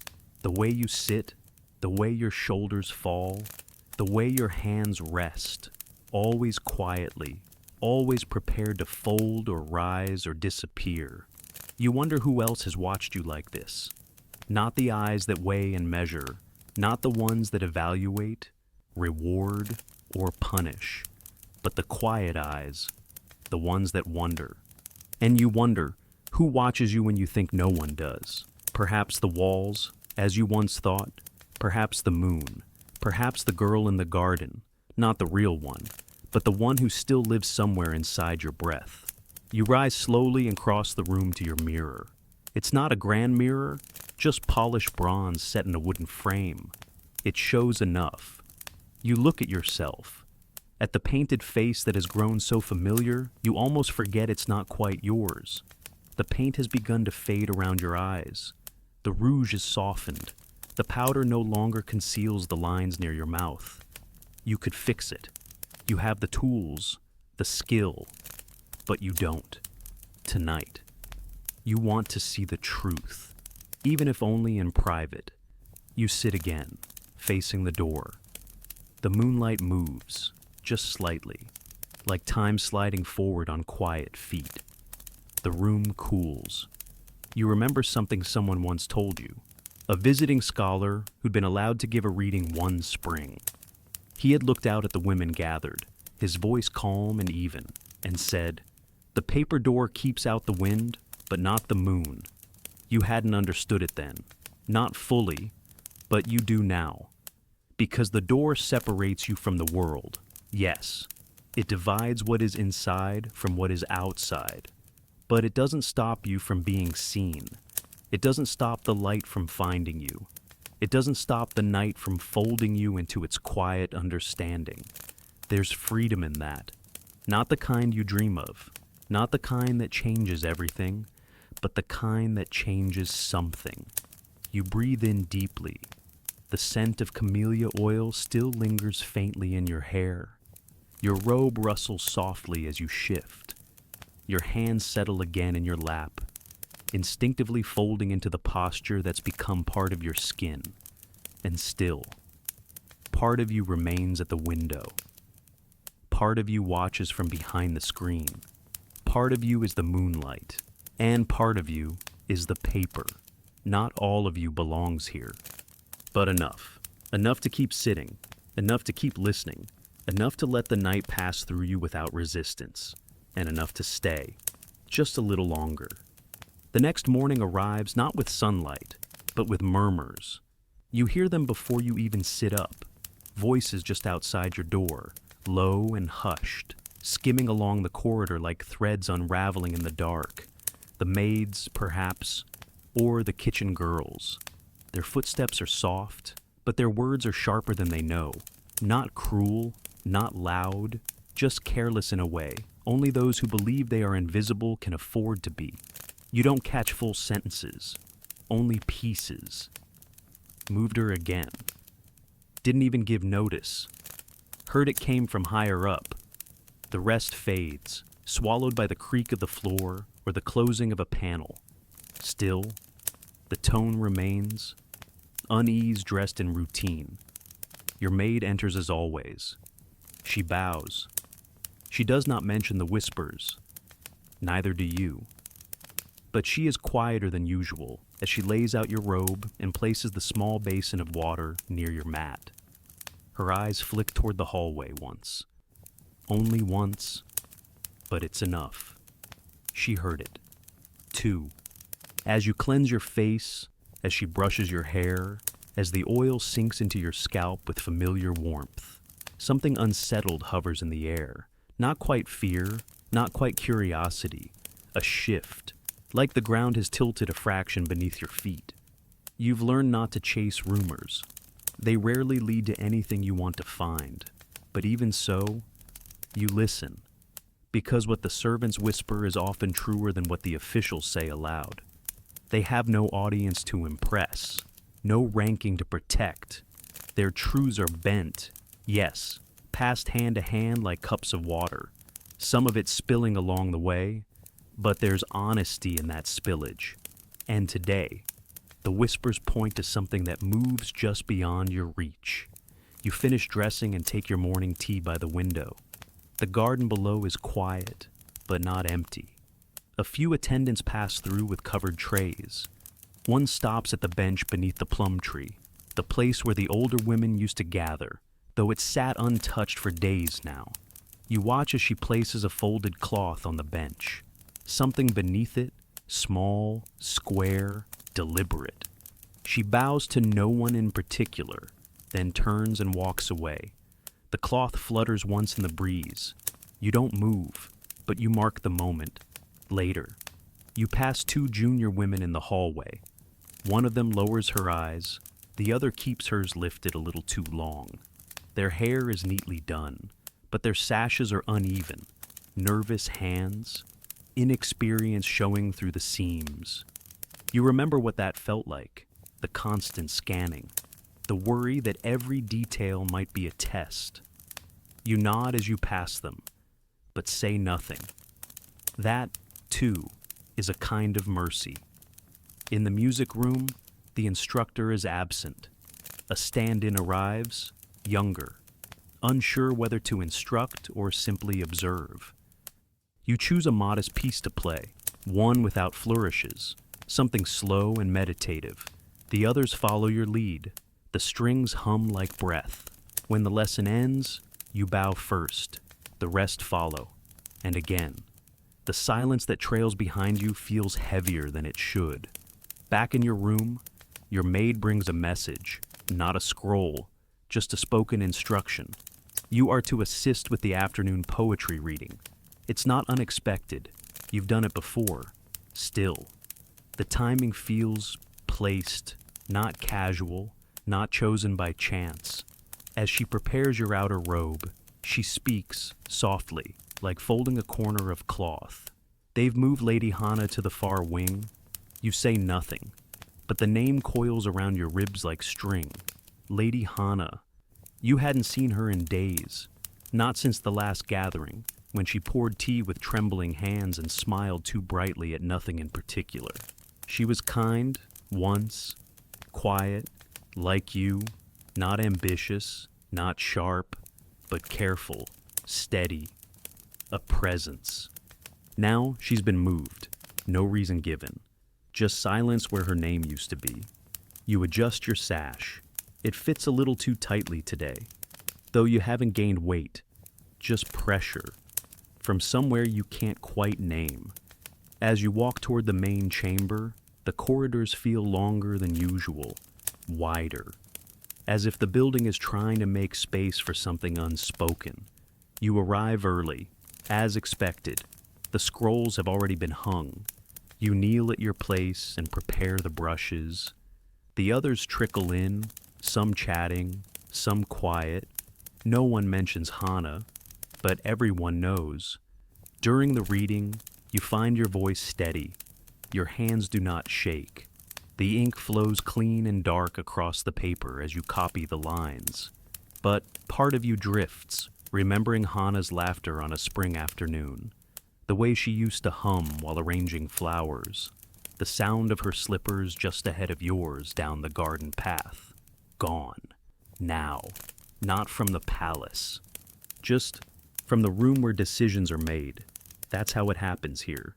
No farewell, no curtain drawn, just one day. Someone's name stops being said, and the whisper fills the space where it used to be. When the reading ends, the room empties as usual. You collect the brushes, wipe the inkstone, fold the cloths. Your hands work without thinking, but your heart holds something. Not grief, not even surprise, just a new kind of quiet.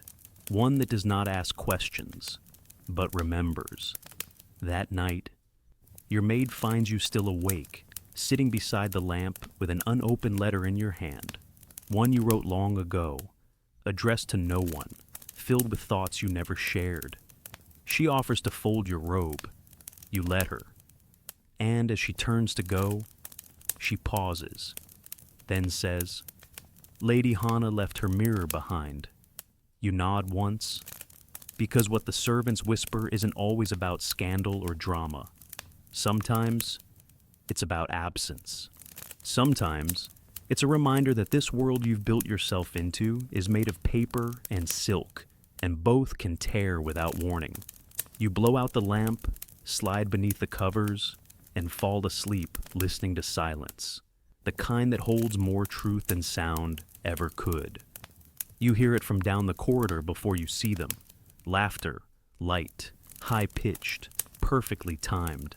It rings like wind chimes in spring, delicate and charming, but something in it feels hollow, too precise, too identical to what you heard yesterday and the day before. You pause just before turning the corner.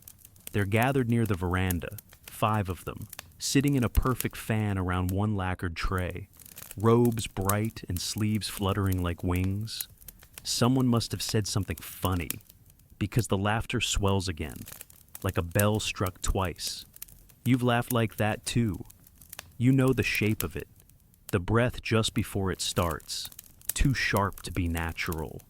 The way your hand moves automatically to your mouth, the slight glance to see if someone is watching, the little bow of the head after, like punctuation. It's beautiful, really, the choreography of it. So seamless that even those performing it start to forget it's a performance. You walk past them without breaking stride. You do not look directly, but their laughter changes when you pass, not louder, not softer, just adjusted, as if your presence presses lightly on the scale of the room, and they've all felt it tip. No one calls out to you, no one stops you, but you feel it, that delicate edge, that moment where amusement and calculation become indistinguishable. Later, you sit alone by the eastern window. The light this time of day is softer, less golden than morning, less blue than twilight, just light, plain and gentle, the kind that doesn't ask to be noticed. You pour yourself tea, more out of habit than thirst. The pot is warm, the cup small in your palm. You sip, and again. The taste reminds you of duty. You think of the laughter, the way it shimmered, the way it vanished. You wonder if they found what they were laughing about funny, or if the point was simply to laugh, to prove that they could, that they were light enough to rise above whatever heaviness hung unspoken in the air. You think of Lady Hannah. You wonder if she laughed like that, near the end, just loud enough to keep herself afloat. You do not envy those women, nor do you judge them. You understand them, because you've been them. You've worn that smile. You've tilted your head just so. You've mirrored expressions and phrases as if they were your own, because sometimes it's safer to reflect than to reveal. The difference now is, you recognize it, and that recognition comes with its own weight, not heaviness, just awareness, a subtle ache in the spine that comes from holding yourself upright through too many performances. You finish your tea and set the cup down gently. Your maid enters soon after. She bows, then quietly places a new scroll on your table. The writing steward thought you might appreciate this, she says. You unfold it slowly. A poem, simple, unattributed, the calligraphy elegant, even the paper unembellished. You read it once, then again. The bird that sings alone has no one to prove itself to, but still it sings. You fold it once, then slide it under your writing tray without a word. It is not praise, not advice, not warning, just something true. That evening, you are summoned to a gathering in the southern parlor, not formal, but not unimportant. A guest is expected, a minor lord, perhaps, or a visiting poet. The kind of guest who doesn't carry power directly, but is connected to those who do. You arrive prepared, robe chosen carefully, hair pinned with restraint, painted face serene, not blank. The room is already half full when you enter. The laughter has returned, a different group now, but the same cadence, the same lilting rhythm designed to float across the room without anchoring in any one person. You take your place near the window. not far from the center, not too close to the edge. The guest arrives soon after. He is polite, young. His gaze lingers longer than necessary, but he does not speak out of turn. He compliments the furnishings, then the tea, then the weather. Eventually, he begins a poem. It's not bad. You nod at the right lines, smile at the clever turn of phrase. So do the others. There is more laughter, this time hushed, as if folded into the sleeves. You laugh too, just once, just enough. But inside, something stills. Because while the room plays its scene beautifully, you see the lines in the backdrop, the places where the paint has worn thin, the soft fraying of the costumes, and you realize, with a calm that surprises you, that you no longer need the applause. You have learned to see through the curtain, not to disdain it, but to understand that behind every sound here, every giggle, every gasp, every sigh, there is a quiet longing to belong. Even the laughter that cannot be trusted comes from a place that wants to feel safe. And there is something tender in that, something real, even within the pretending. When the gathering ends, you bow with the rest. You return to your room alone. Your maid asks if you'd like anything more tonight. Tea, perhaps. You decline, and as the door slides shut and the moonlight begins its slow climb across the paper wall, you sit quietly, not to reflect, not to compose, just to be outside. Laughter echoes faintly down the corridor again. You let it pass. And for once, you don't follow it with thought. You simply let it go. Because tonight, the only voice you want to hear is the one inside your own breath. And it says nothing at all. You are dressing for the last ceremony of the season. The autumn silks have arrived, heavier, richer, layered with deeper reds and browns, embroidered with maple leaves and cranes in mid-flight. Your maid unfolds each piece with reverence, her fingers brushing along the hems as if greeting an old friend. The room smells faintly of cedar and something else, age, fabric stored in lacquered chests, cloth that remembers more than you ever will. You slip your arms into the underrobe, then the middle. The final kimono is placed across your shoulders like a question, soft, weighty, familiar, and as it settles around you, you feel them, the ones who wore this before, not as spirits, but as memory. Each seam sewn by hands you'll never know, each stitch placed for someone else, someone who once stood where you are standing now, arms lifted, face turned toward the mirror, someone whose hair was brushed, whose obi was tied, whose eyes were painted with the same gentle sweep of color. You wonder what she thought about when she wore it. Was she nervous? Proud? Did she understand what this robe meant? Or had she, like you, only begun to understand it years later, after repetition softened its meaning into something deeper? You don't ask aloud, but the fabric answers anyway, not with words, with weight. You tie the obi slowly, hands steady from practice, from routine, and as the knot is secured behind you, out of reach, but never out of awareness, you let your breath out through your nose. Another day, another role, another version of yourself stepping into form. You move to the mirror. She stares back, the woman in the red kimono with the maple leaves climbing her sleeves. Her expression is calm, her shoulders relaxed. She has been doing this a long time, and still, she is not alone. You can almost see the outline of those who came before her, like layers beneath the silk, faint silhouettes, superimposed, one behind another, some smiling, some distant, all watching, not haunting, just remembering.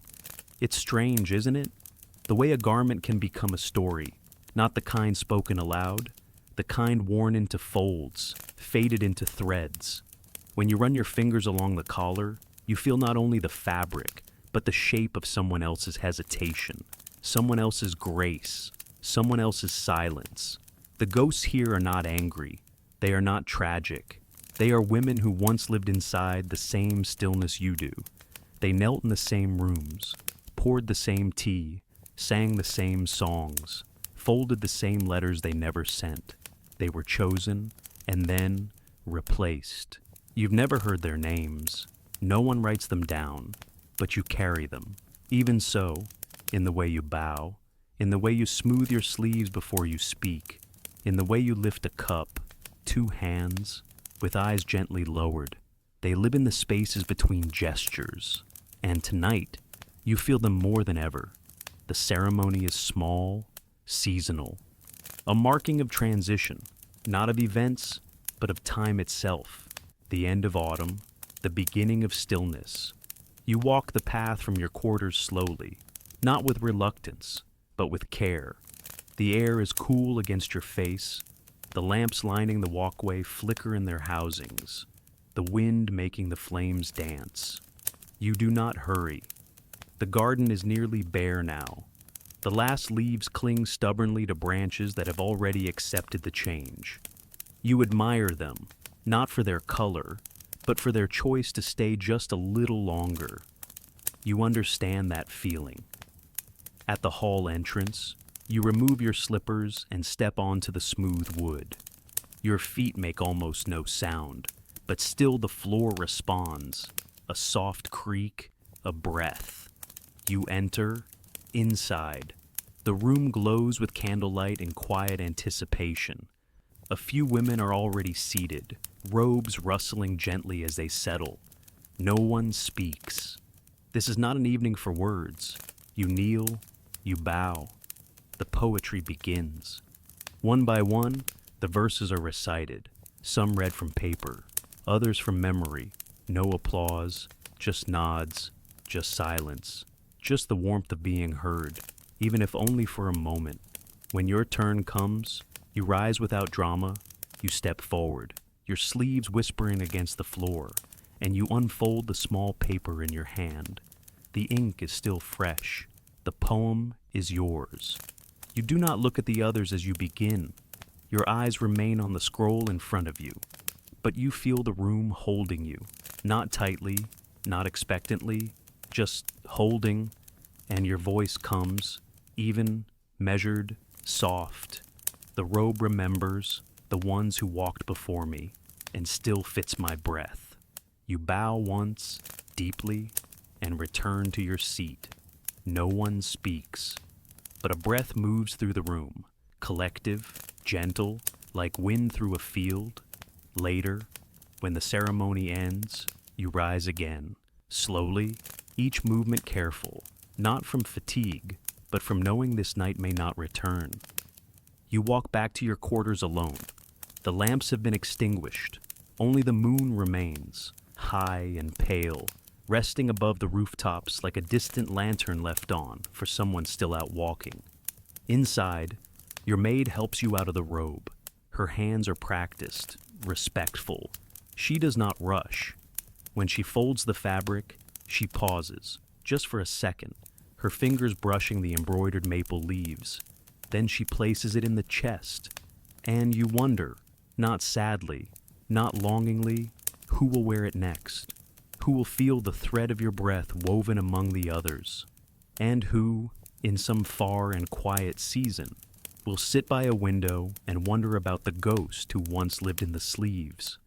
You sleep lightly that night, not out of worry, not from unrest, just gently, as though your body knows the season is turning and the air carries change on its shoulders. When you wake, the light is soft and pale. It filters through the paper screen in muted gold, as if the sun itself is whispering good morning. You lie still for a while, listening, not for voices, not for footsteps, just for stillness. And you find it, that wide, steady silence that fills the early hours, before the clatter of trays, before the echo of sandals in the hall, a silence not empty, but full, like a bowl placed purposefully on a table, waiting. You rise slowly. Your maid greets you with a quiet bow. She brings your robe, simple and warm, and brushes your hair in silence. There's no ceremony today, no guest, no gathering, just a day, like any other. And yet, something feels different. You step out into the garden before breakfast, something you rarely do. The stones beneath your feet are cold but clean. The trees above have lost most of their leaves, but they wear their bareness gracefully. A few yellow petals cling stubbornly to a camellia bush. You pause beside it. Even now, it blooms. Even now, something soft insists on beauty. The wind moves through your sleeves, and you breathe. Later, you visit the alcove where offerings are placed. Incense, scrolls, small folded poems. The altar is modest, tended not with grandeur but with care. You bow as you enter, not out of obligation, but affection. You light one stick of incense, and as the smoke rises, curling in the air like a question, you let a thought drift with it. Thank you for carrying me. Not to anyone in particular, just to the place itself. The walls that have held your voice, the floors that have learned the weight of your step, the corridors that have grown used to your passing, and the silence, always the silence, that has become your truest companion. You sit on the veranda after facing the pond. A few koi drift lazily beneath the surface, their movements slow, elegant. A leaf floats near the edge, spinning slightly, caught in no rush at all. You close your eyes, and in that quiet, you let memory rise, not sharp, not linear, but soft-edged. Moments more than stories. The sound of Hana's laughter, the first time you wore the red kimono, the hush of the poetry room, the rustle of paper screens, the weight of a glance you never returned, the shape of a poem that never needed to be spoken aloud. They pass like lanterns on a river, drifting, glowing, disappearing one by one, and in their place, a kind of calm remains. You don't know how long you sit there. Eventually, the maid returns to fetch you. A tray is ready, she says. Warm tea, something sweet. You follow her back through the corridor, your footsteps light, your sleeves brushing the walls like old friends. Back in your room, the lanterns are already lit, though the sun hasn't quite left. Their glow is soft, familiar, one by one. They'll be extinguished when night comes, but not yet. You take your place on the cushion. The tray before you holds a small teacup, perfectly smooth, filled just below the rim. Next to it, a delicate sweet wrapped in a leaf, red bean and chestnut, your favorite. You smile, just slightly. You lift the cup, two hands as always, and as you drink, warmth spreads through your chest, slow and steady. The lantern above you flickers, catching the edge of your robe in its light, and you think, there is nothing here that is extraordinary. No grand farewell, no dramatic shift, just a moment fully lived. That is its own kind of leaving. That is its own kind of arrival. When the tea is gone and the sweet has disappeared, you remain seated. You let your gaze settle on the lantern as it burns, the last light of the day. Its glow reminds you of everything this life has been. Soft, contained, quiet, but never empty. Always full of breath, of noticing, of waiting without needing. You rise, finally. You cross the room and blow gently toward the flame. It goes out without protest.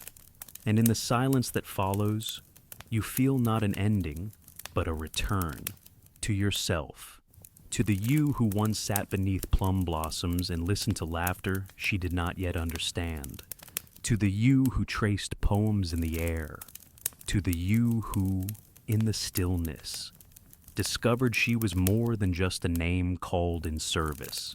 You open the window one last time. Outside, the stars are beginning to bloom, and for a moment, You let your eyes fall upward, to the place where the sky folds into itself, vast, unknowing, tender. Then you draw the screen closed, and breathe, and rest, and drift. End of script. Sweet dreams.